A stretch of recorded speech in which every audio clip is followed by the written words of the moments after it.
마태복음 5장 1절부터 3절까지의 말씀 제가 읽겠습니다. 예수께서 무리를 보시고 산에 올라가 앉으시니 제자들이 나아온지라. 입을 열어 가르쳐 이르시되 심령이 가난한 자는 복이 있나니 천국이 그들의 것이며. 아멘. 마음이 가난한 사람은 행복합니다. 마음이 가난한 사람은 행복합니다 라는 제목으로 하나님 말씀 전하겠습니다. 헬라어를 보면 마카리오이라는 단어가 먼저 나옵니다. 행복하다, 복이 있다 라는 단어가 먼저 나와요. 먼저 나오는 건 강조하는 거죠. 근데 이 행복의 조건을 말씀하시는 게 아닙니다. 그냥 이런 마음의 상태를 가진 사람은 그 자체가 행복하다라는 걸 강하게 힘주어서 예수님이 말씀하시는 거예요. 마카리오이 호이 하면서 행복하다. 어떤 사람이요? 마음이 가난한 사람. 근데 심령이라고 돼 있잖아요. 심령이라는 헬라어 단어는 푸뉴마예요. 많이 들어보셨죠? 푸뉴마. 왜 못 들어보신 것처럼 그랬어요? 영이라는 단어잖아요. 요한복음 4장에 보시면 하나님은 영이시니 예배하는 자가 영과 진리로 예배할지니라. 그 영이 바로 푸뉴마입니다. 그래서 사람이 영적인 존재이잖아요. 심령이. 근데 이 영적인 존재인 사람이 영이신 하나님을 만나지 못하면 마음이 가난해지죠. 갈급해져요. 간절해져요. 그래서 하나님을 간절히 만나고 싶은데 만나지 못하니까 다른 걸 찾는 거예요. 돈, 명예, 권력, 쾌락, 세상 것들, 눈에 보이는 것들, 자기가 확실하게 잡을 수 있는 것들을 찾아다니는 것이죠. 그래서 사람은 하나님을 만나야 가장 인간다운 삶을 살 수 있습니다. 왜냐하면 하나님이 하나님의 형상대로 사람을 만드셨거든요. 죄를 지어서 그 형상을 잃어버렸잖아요. 근데 예수님이 이 죄의 문제를 해결하기 위해 이 땅에 오셨습니다. 대신 죄를 지시고 죽음으로 죄값을 치러주셨어요. 그리고 부활하셔서 우리를 하나님 앞에 의롭다고 인정받게 해주셨습니다. 하나님이 우리를 보시고 너는 의롭다, 깨끗하다 라고 인정해 주시는 거예요. 우와, 하나님의 형상이 회복되는 것입니다. 예수님을 믿으면 하나님의 형상이 회복됩니다. 근데 이 땅에 사는 동안에는 여전히 죄성이 있기 때문에 또 넘어지기도 하고 쓰러지기도 해요. 하지만 주님은 우리를 계속 일으켜 세워주십니다. 그리고 점점 더 예수님을 닮아가게 해주세요. 하나님의 형상을 온전하게 회복할 수 있도록 주님이 인도하십니다. 그래서 산상수훈에서 마태복음 5장의 마지막 부분에 예수님이 이렇게 말씀하시죠. 너희는 하늘에 계신 아버지께서 온전하심과 같이 너희도 온전하라. 이게 완전하라, 완벽하라, 예수님처럼 되라.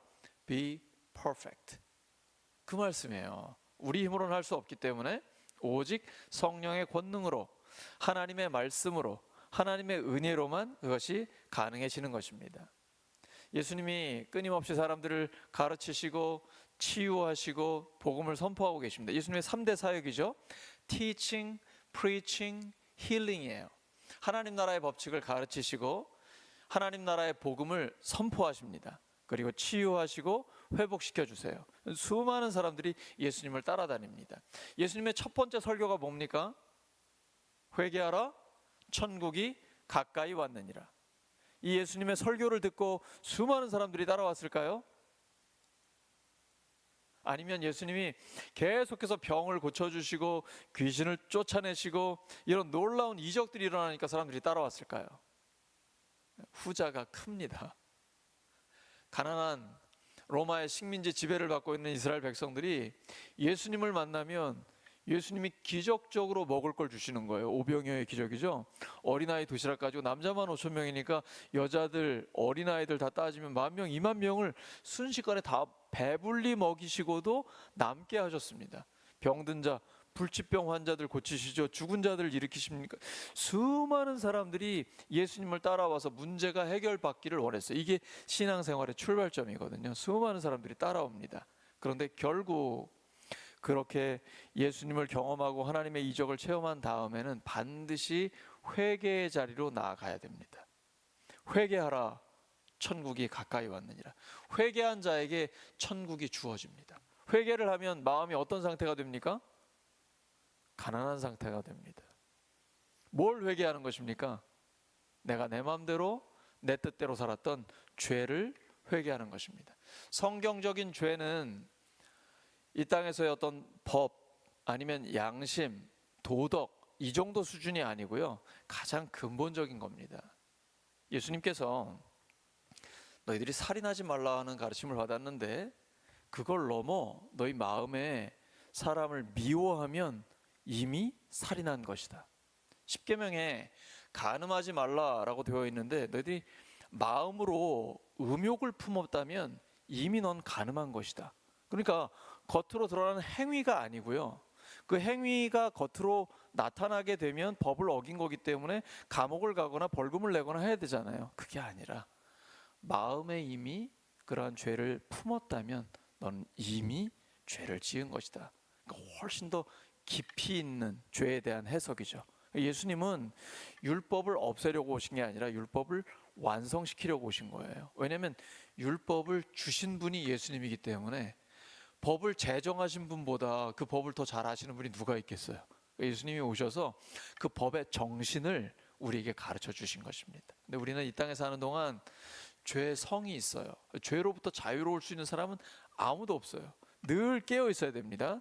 선줄로 생각하는 자 넘어질까 조심해야 돼요.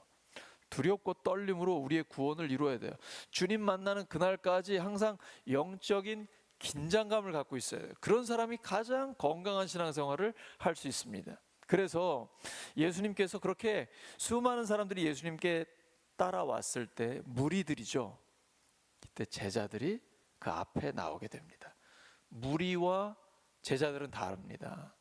그냥 무리는 예수님이 병을 고쳐주시거나 이적을 행하시거나 이런 걸 보면서 자기도 문제 해결을 받기 위해서 오는 거예요. 오늘날도 보면 돈 문제가 해결받기 위해서, 질병이 치료받기를 위해서, 자녀들의 문제가 해결받기를 위해서 하나님 앞에 많이 나오거든요. 그것은 신앙생활의 출발점이 될 수 있습니다. 하나님은 해결해 주십니다. 특별히 새가족들을 보시면요, 놀라운 일들이 일어나요. 그냥 생각만 하는데 하나님이 응답해 주신다니까요. 네, 그런 일들이 계속 일어납니다. 근데 거기에 멈추면 안 돼요. 주님의 음성을 들으셔야 됩니다. 회개하라, 천국이 가까이 왔느니라. 이 땅에서의 문제 해결이 전부가 아니고 천국, 정확히 얘기하면 하나님 나라를 우리에게 선물로 주기를 원하시는 거예요. 그러려면 회개해야 합니다. 내가 하나님 앞에서 하나님의 뜻대로 살지 않고 내 마음대로 내 뜻대로 살았던 것을 다 회개하는 것이죠. 그러면 그 회개한 마음의 상태는 심령이 가난한 상태가 되는 것입니다. 심령이 가난하다는 건 어떤 상태입니까? 마음을 비웠다는 것이죠. 세상적인 욕심, 돈, 어떤 사람들에게 얻고자 하는 인기, 사람들에게 보이려고 하는 그런 마음, 인정받고자 하는 마음, 모든 세상에서 갖고 있는 육신의 정욕, 안목의 정욕, 이생의 자랑, 이런 걸 다 비워버리는 거예요. 그리고 겸손히 하나님 앞에 서는 것입니다. 하나님은 절대자죠. 전지전능하십니다. 세상의 모든 것, 우주 만물의 창조주요, 또 그것을 운행하시는 역사의 주님이십니다. 우리가 엄청난 부자 앞에 서면 내가 돈 많다고 자랑할 수 있을까요? 없잖아요. 하나님 앞에 서면 내가 이 정도 인간입니다, 이 정도 내가 공로가 있습니다 말할 수 있는 사람이 아무도 없죠. 하나님 앞에 서면 겸손해지는 거예요. 이게 라틴어로 코람 데오잖아. Before God, 하나님 앞에서 살아가는 삶. 요셉이 그렇게 고백했어요. 아무도 보는 사람 없지만 내가 어찌 하나님 앞에서 죄를 지을 수 있습니까? 이게 그리스도인의 삶이거든요. 하나님 앞에서 살아가는 삶. 그래서 좁은 길이에요. 이렇게 살아가는 사람을 제자라고 합니다. 무리와는 다른 거예요. 이제 무리로 하나님 앞에 왔다가 예수님의 죽으심과 부활의 복음을 믿고 예수님을 점점 더 닮아가는 제자가 되는 것이죠. 무리는 사역의 대상이고 제자는 사역자입니다. 어제도 초원 모임에 제가 참여했는데요. 저도 한 명의 목자로서 자비초원 모임에 참여를 했습니다. 목자 목녀가 10명이 모여가지고 그동안 목장에서 사역한 것을 함께 나누고 감사한 걸 이야기하고 기도 제목을 이야기하는 거거든요. 와, 제자의 삶이 이런 거구나. 일주일 내내 새벽부터 밤늦게까지 세상 일에 바쁜데 그럼에도 불구하고 목장 식구들을 위해서 매일 기도하고 또 목장 모임을 준비하고 이런 것이 바로 제자의 삶이구나 다시 한번 배울 수 있는 그런 기회가 됐거든요. 이 길은 좁은 길입니다. 하지만 진리의 길이요 생명의 길입니다. 나는 무리에 속해 있습니까? 제자에 속해 있습니까? 예수님은 자신을 따르는 제자들에게 인간이 가질 수 있는 가장 위대한 약속을 주십니다. 내가 너를 사람을 낚는 어부가 되게 하겠다라는 거야. 사람을 살리는 일에 쓰임받는 자가 되게 하겠다. 이것보다 더 위대한 일이 있을까요? 천하보다 더 귀한 영혼, 한 영혼을 살리는데 하나님이 우리를 사용하시겠다는 거예요. 나를 구원하실 뿐 아니라 나를 통해 내 자녀, 부모, 가족들이죠. 주변에 있는 지인들, 고객들, 누구라도 하나님은 나를 통해 사람을 살리는 그 일을 이루시겠다고 말씀해 주셨습니다. 그런데 이런 일에 쓰임 받으려면 예수님처럼 살아야 합니다. 예수님은 말씀을 하시면 그 말씀이 권위가 있잖아요. 말씀대로 사시기 때문입니다. 마가복음 10장 45절에 예수님이 이 땅에 오신 목적을 말씀하십니다. 인자, 예수님이거든요. 예수님이 이 땅에 오신 것은 섬김을 받으려 함이 아니라 도리어 섬기러 왔다. 자기 목숨을 모든 사람, 많은 사람의 대속물로 주려고 왔다라고 너무나 아름다운 말씀을 주셨습니다. 근데 말만 그렇게 하시고 삶이 그렇지 않다면 그 말씀에 힘이 없을 거예요. 근데 예수님은 실제로 십자가에서 죽기까지 우리를 섬겨주셨습니다. 예수님의 섬김이 있기 때문에 우리가 살 수 있는 것이죠. 그래서 예수님의 말씀에는 권위가 있어요. 예수님은 이러한 말씀을 회당에서 가르치십니다. 회당은 예배를 드리는 곳이기도 하고 또 세상에서 재판을 받아야 할 일이 있을 때 재판을 행하기도 했어요. 그래서 신앙과 생활이 함께 이루어지는 곳이 회당이었습니다. 근데 우리가 신앙생활을 할 때 신앙과 삶이 분리가 되면 이 신앙은 아무 힘이 없어지게 됩니다. 교회에서는 좋은 신앙인인데 교회만 나가면 세상 사람들과 똑같거나 세상 사람들보다 더 독하다, 악하다 이러면은 아무 힘 못 씁니다. 오히려 하나님의 이름을, 그 명예를 훼손하게 되는 것이죠. 그래서 반드시 신앙은 삶과 일치가 되어야 합니다. 신앙이 곧 삶이요, 삶이 곧 신앙이 되어야 합니다. 우리가 그렇게 완벽하지 못하잖아요. 근데 몸부림을 쳐야 돼요. 하나님 앞에서 늘 깨어 주님 도와주시라고 하면 하나님이 도와주십니다. 그리고 그런 삶을 살 수 있도록 우리를 계속 인도해 주세요. 죄의 악된 길들, 세상 것들을 다 끊어버리게 하십니다.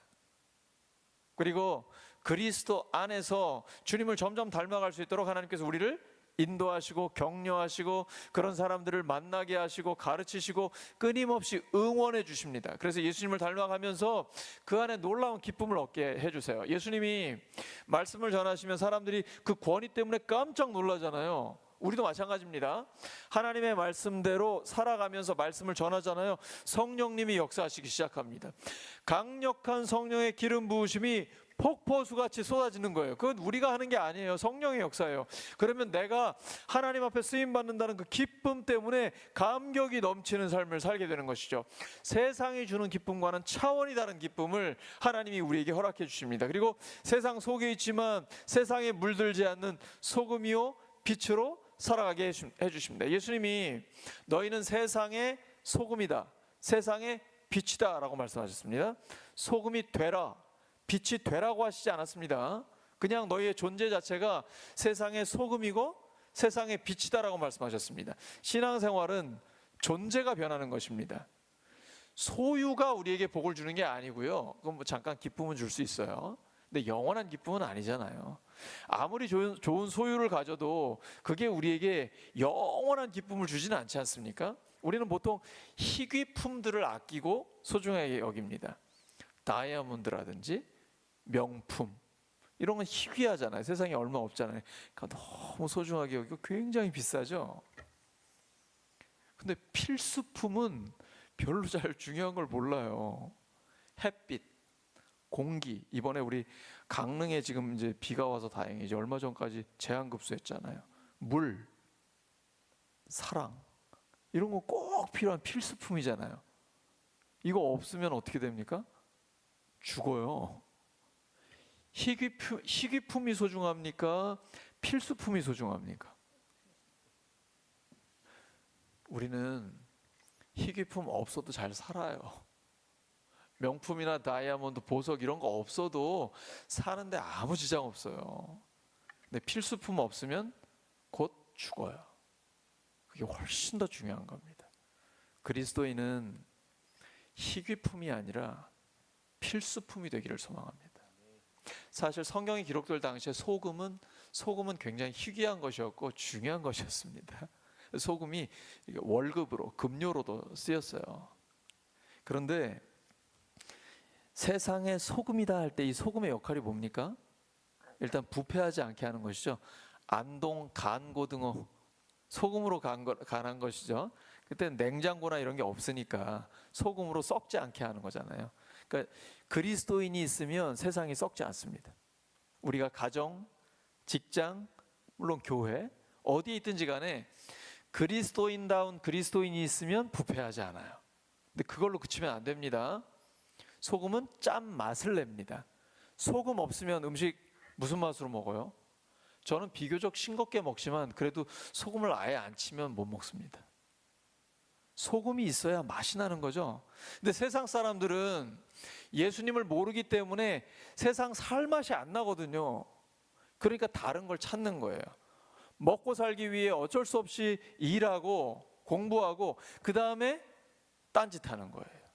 거기에서 뭔가 좀 짜릿한 걸 누리기 위한 것이죠. 그래서 그리스도인은 하나님의 선하심을 맛보아 아는 사람이기 때문에 하나님 나라의 아름다움을 드러내야 되고, 술 없어도, 중독 없어도, 세상적인 악한 거, 음란한 거, 더러운 거 없어도 너무 행복하다라는 것을 보여줄 수 있어야 돼요. 어제 초원 모임하고 제가 집에 가니까 잠잘 때 거의 12시 다 됐어요. 정체가 뭐예요? 술도 없고 거기 저 물 마시고 그냥 같이 밥 먹었는데 왜 이렇게 재밌고 행복하고 기쁘고 좋은 이유가 뭐예요? 예수님 때문에. 이것이 그리스도인의 삶이에요.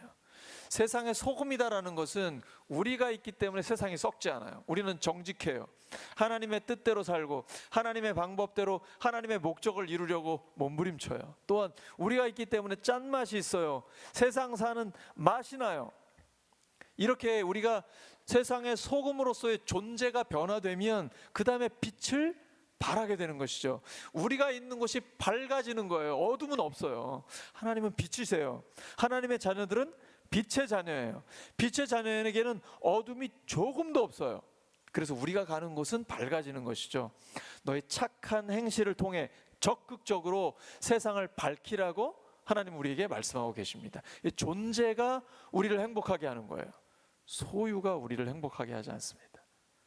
존재의 변화가 점점 더 예수님을 닮아가게 되면 우리에게 참된 행복이 있어요. 그래서 예수님은 산상수훈을 시작하면서 마카리오이, 너희는 행복하다. 존재 자체가, 심령이 가난한 상태 자체가 행복하다라는 거예요. 하나님 앞에 서면 겸손해지잖아요. 그 다음에는 심령이 가난하다는 것은 오직 하나님만 의탁하는 거예요. 심령이 가난해지면요, 사람을 의지하지 않아요. 세상의 물질을 의지하지 않습니다. 나의 인맥이나 내가 어떤 갖고 있는 경험이나 지식, 이런 것들을 의지하지 않아요. 오직 하나님만 의지합니다. 하나님만 하실 수 있는 일들을 이루어 주시옵소서. 그게 사명이잖아요. 예수님이 우리에게 사명을 맡기셨습니다. 하나님 나라의 법을 가르치고 예수 그리스도의 죽으심과 부활의 복음을 선포하고, 그리고 예수님의 이름으로 치유와 회복의 역사들을 일으켜내는 거예요. 우리 힘으로 할 수 있습니까? 전혀 못합니다. 오직 성령의 권능으로 하나님만 하실 수 있는 일이에요. 기도 외에는 이런 종류가 나갈 수 없습니다. 기도하면 예수님의 이름으로 놀라운 일들이 나타나게 됩니다. 그래서 심령이 가난한 사람은 하나님만 의지하게 됩니다. 믿음의 주여 온전케 하시는 이인 예수님만 바라봅니다. 그러면 하나님의 놀라운 역사가 우리의 삶에 나타나게 되는 것입니다. 기쁜 소식이죠? 예수님의 이름만 부르면 구원의 역사가 일어납니다. 우리에게 주신 기쁜 소식을 빨리 전하셔야 됩니다. 최대한 빨리 전하셔야 돼요. 이 복음 자체에 능력이 있습니다. 로마서 1장 16절이죠.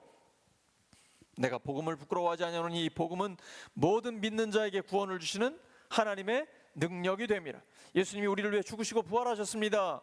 이 복음만 전하면, 당신 예수님을 믿으면 점점 더 행복해지십니다. 교회 나와보세요. 목장 와보세요. 우리 목사님 좀 만나보세요. 한번 나와보세요. 예배 드려보세요. 예수님 믿으면 점점 더 행복해집니다. 예수님 믿으면 하나님 나라가 당신의 것입니다. 이렇게 복음을 전하셔야 됩니다. 그러면 성령께서 역사하셔서 계속 마음이 열리고 구원의 역사가 나타나게 되는 것입니다. 예수님의 제자답게 산다는 것은 예수님처럼 살아가는 것입니다. 예수님의 마음을 품는 거예요. 예수님의 사역을 감당하는 것입니다. 마태복음 4장 23절입니다. 마태복음 4장 23절 시작. 예수께서 온 갈릴리를 두루 다니시면서 그들의 회당에서 가르치시며 하나님 나라의 복음을 선포하며 백성 가운데서 모든 질병과 아픔을 고쳐주셨다. 예수님은 최고의 교사이시고 선교사고 그리고 의사가 되십니다. 우리가 보통 병들면 어디 갑니까? 병원이나 한의원 가잖아요. 하나님은 그런 의사나 한의사, 의료진들을 통해서 과학적인 방법으로 치료하십니다. 계속 발전시키고 계시잖아요. 근데 궁극적인 치료는 하나님이 하시는 것입니다. 그래서 야고보서에 보시면 병든 자가 있으면 기름을 바르고 기도하라고 합니다. 이 기름이라는 게 치료의 효과가 있거든요. 요즘도 여러분 연고 바를 때 그 안에 기름 성분이 있는 거잖아요. 기름은 치료의 효과가 있는데, 그러니까 모든 치료의 방법을 다 동원하면서 하나님 앞에 기도하는 거예요. 궁극적인 치료는 하나님이 하십니다. 그리고 필요할 때는 세상적인 방법으로 안 될 때, 병원이 포기할 때 하나님께서 직접 치료하시는 경우가 있습니다. 그러니까 어디가 아프면 일단 기도부터 하셔요.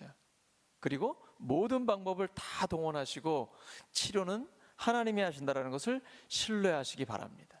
마음의 병도 마찬가지입니다. 하나님은 우리의 상담자가 되어주십니다. 말씀을 읽어보세요. 말씀을 들어보세요. 우리가 갖고 있는 문제를 하나님이 어떻게 알고 계신지 꼭 나한테 하시는 말씀 같아요. 저는 여러분을 모릅니다. 잘 몰라요. 그런데 하나님은 말씀을 통해 여러분 한 사람 한 사람에게 말씀해 주십니다. 하나님은 최고의 상담자가 되시기 때문이에요. 하나님이 우리에게 예수님을 통해서 기준을 주셨어요. 삶의 기준을 주셨습니다. 마음으로만 죄를 지어도 너 이미 죄 지은 거야 라고 말씀하셨습니다. 이 예수님의 기준을 자기 마음대로 낮추시면 안 됩니다. 내가 세상에서 살아보니까 예수님의 기준대로 살 수가 없습니다. 아유, 적당히 타협하면서 살아야죠. 목사님은 교회에만 있으니까 그렇게 살 수 있죠. 이렇게 하면서 기준을 자기 마음대로 낮추면 어떻게 할까요? 어떻게 될까요? 타락합니다. 변화되는 게 아니고 변질됩니다. 왜 교회가 타락할까요? 예수님의 기준을 세상의 기준으로 바꾸기 때문입니다.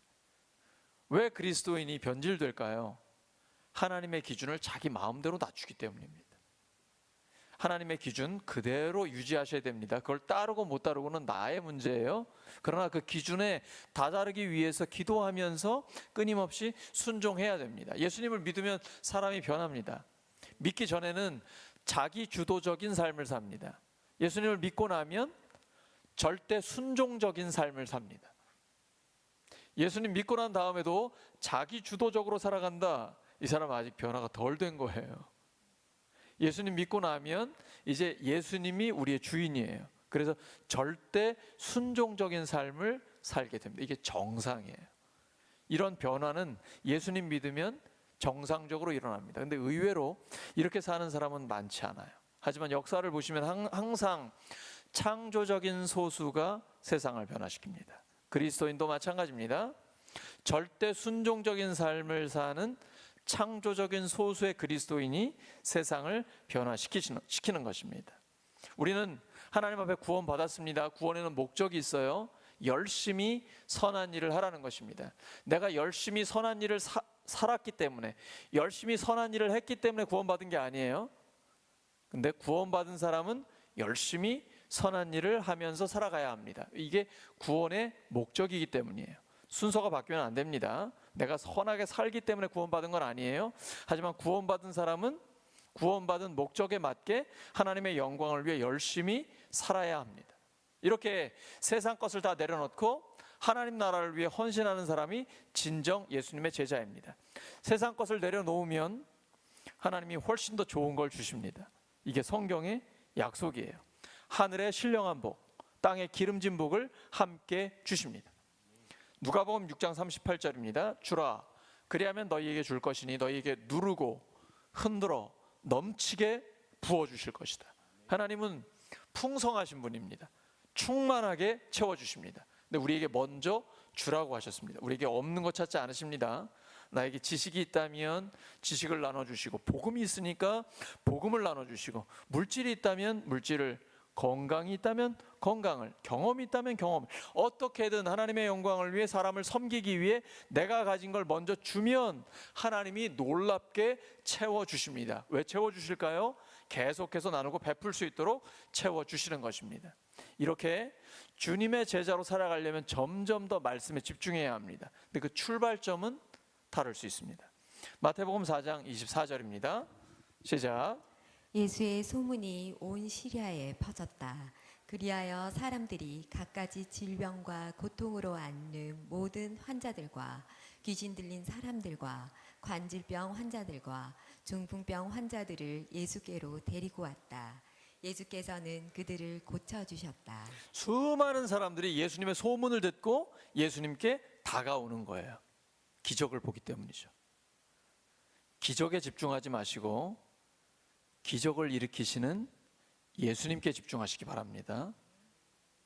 선물에 집중하지 마시고 선물을 주시는 분께 집중하시기 바랍니다. 어느 게 더 지혜로운 겁니까? 선물이에요? 아니면 선물을 주시는 하나님이에요? 여러분, 선물 정도 가지고 너무 흔들리시면 안 돼요. 구하는 자에게 성령을 주시지 않겠느냐. 그 말은 기도하는 자에게는 반드시 하나님을 주신다는 거예요. 하나님이 내 안에 계시면, 하나님이 나와 함께 하시면 모든 게 나와 함께 하는 거잖아요. 하나님은 그래서 우리에게 말씀하세요. 너는 나와 항상 같이 있지 않니? 마음껏 누려라. 너는 항상 나와 함께 있으니까 내 것이 다 너의 것이다 라고 말씀하시는 거예요. 하나님을 누리시기 바랍니다. 하나님과 딱 붙어서 늘 주님과 동행하시길 바라요. 요한복음 15장 5절이죠. 나는 포도나무요 너희는 가지라. 너희가 내 안에 내가 너희 안에 거하면 그 사람은 열매를 많이 맺는다라고 말씀하세요. 이건 가지가 포도나무에 딱 붙어 있다라는 거예요. 반드시 붙어 있어야 열매를 맺어요. 주님과 하나가 되는 것입니다. 주님의 마음을 내 마음에 품고 그 생각 그대로 품고 예수님이 하신 것처럼 하는 거예요. 예수님은 차별 없이 사람을 존중하시고 대가를 바라지 않고 도움을 베푸시고 섬김을 받기보다는 섬기는 삶을 사셨어요. 영적인 섬김이든 육적인 섬김이든 어떤 섬김이든 섬기는 사람이 예수님을 닮은 사람이에요. 기적에 집중하지 말고 기적을 일으키시는 하나님께 집중하시기 바랍니다. 말씀이 곧 하나님입니다. 끊임없이 말씀에 집중할 때 하나님을 더 깊이 경험하게 됩니다. 말씀이신 하나님, 말씀이 육신이 되어오신 분이 예수님입니다. 예수님만 계시다면 아무것도 문제가 되지 않습니다. 수많은 사람들이 시골 청년 예수님을 따라다녔습니다. 그건 기적 때문이었어요. 하지만 예수님이 그 기적을 일으키시는 장본인이에요. 예수님만 계시면 모든 건 문제가 되지 않습니다. 예수님은 사람들을 보시고 불쌍히 여기세요. 예수님을 보지 못하고 자꾸 예수님 손끝에 있는 기적만 보기 때문이에요. 예수님을 볼 때 모든 문제가 해결되게 됩니다. 예수님처럼 우리의 시각이 바뀌기를 원합니다. 사람들을 보면서 물질적인 어떤 외적인 조건으로 보는 게 아니라 그 영혼을 불쌍히 여기는 마음이 우리에게 있기를 원합니다. 모든 사람은 영적으로 육적으로 연약하고 병들어 있습니다. 예수님이 필요 없는 사람은 아무도 없어요. 세계 최고의 재벌도 죽으면 그 사람이 자신의 영혼을 책임질 수 없어요. 예수님 믿으면 예수님이 책임지십니다. 그래서 모든 사람에게는 예수님이 꼭 필요합니다. 그 복음을 여러분이 전하셔서 그들로 하여금 주님 앞에 나올 수 있도록 복음을 전하는, 영혼을 구원하는 데 우리가 쓰임 받기를 원합니다. 요한복음 21장 18절에 예수님께서 베드로에 대해서 이렇게 말씀하십니다. 내가 진실로 진실로 내게 이르노니 내가 젊어서는 스스로 띠띠고 원하는 곳으로 다녔거니와 늙어서는 너의 팔을 벌리리니 남이 너에게 띠띠우고 원하지 아니하는 곳으로 데려가리라. 이제 베드로가 어떠한 죽음으로 하나님께 영광을 돌릴지 예수님이 말씀해 주신 거예요. 이전에는 예수님 모른다고 부인했어요. 다혈질이에요. 자기 하고 싶은 대로 했어요. 그런데 이제 예수님 믿고 성령의 충만함을 받고 난 다음에는 이제 주님의 뜻대로 절대 순종하는 사람이 돼요. 그리고 사람들이 원하면, 그들이 하나님의 음성을 듣고 싶으면 이방인 고넬료의 집에도 갑니다. 원래 유대인이 이방인들과 상종을 안 했는데 하나님의 명령이고 그들에게 하나님의 말씀이 필요하기 때문에 로마인 백부장, 장교인 고넬료의 집에 가서도 복음을 전했고 바로 그곳에 성령의 역사가 임하게 되는 것이죠. 하나님 앞에 쓰임받게 되는 것입니다. 이렇게 예수님 믿고 제자가 되면 그때부터는 자기 주도적인 삶이 아니라 절대 순종적인 삶을 살게 되는 거예요. 절대 순종적인 삶을 살 때 성령의 역사가 나타나게 되는 것입니다. 사랑하는 우리 울산교회 성도 여러분, 예수님의 제자답게 산다는 것은 예수님의 마음을 품는 것입니다. 예수님의 마음은 가난한 마음입니다. 예수님은 하나님이시지만 사람이 되어 오셨습니다. 겸손하게 죽기까지 아버지의 뜻대로 순종하셨습니다. 마음이 가난한 완벽한 모델입니다. 마음이 가난하다는 것은 마음을 비우고 겸손하게 하나님만 의지하는 것입니다. 마음이 가난해져서, 마음이 가난해서 가장 행복한 삶을 살고 그 행복을 나누는 우리 모두가 되기를 예수 그리스도의 이름으로 축원합니다. 말씀을 기억하면서 합심하여 기도하겠습니다. 하나님 아버지, 예수님의 제자답게 살게 하여 주시옵소서. 예수님의 마음을 품게 하여 주시옵소서. 가난한 마음을 허락하여 주시옵소서. 마음을 비우고 겸손히 하나님만 신뢰하기를 원합니다. 하나님, 저희들이 하나님 앞에 있습니다. 하나님 앞에서 정직하게 저희를 돌아볼 수 있도록 이 시간 말씀으로 조명하여 주시옵소서. 그리고 하나님, 점점 더 하나님을 닮아가는, 하나님의 성품을 닮아가는 그 마음을 품은 하나님의 형상이 회복된 하나님의 사람들 되게 하여 주시옵소서. 감사합니다. 주님, 사랑합니다. 예수님의 이름으로 기도드립니다.